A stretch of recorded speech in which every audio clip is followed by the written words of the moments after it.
শুভ সন্ধ্যা বন্ধুরা। আজকে দেখুন পাউরুটির কাটলেট বানাচ্ছি। তার জন্যে পাউরুটি নেওয়া হয়েছে, কর্নফ্লাওয়ার, ধনেপাতা, পেঁয়াজ কুচি, কাঁচা লঙ্কা কুচি, চিলি ফ্লেক্স সব দিয়ে ব্যাটারটা তৈরি করা হয়েছে। এবারে আপনাদের দেখাচ্ছি পরের স্টেপে দিয়ে। তো দেখুন বন্ধুরা, এইবারে কাটলেটটা কাটা হচ্ছে।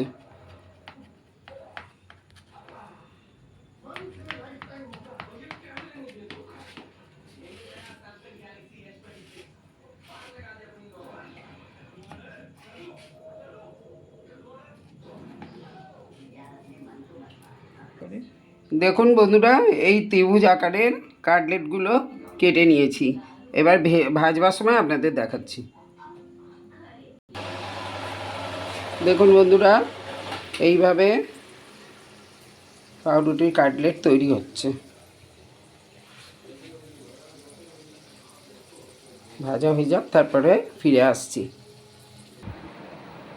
দেখুন বন্ধুরা, কাটলেটগুলো রেডি হয়ে গেছে।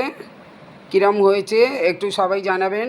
একটু লাইক, কমেন্ট, সাবস্ক্রাইব করে দিয়ে বনানীর হেঁসেলের পাশে থাকবেন প্লিজ।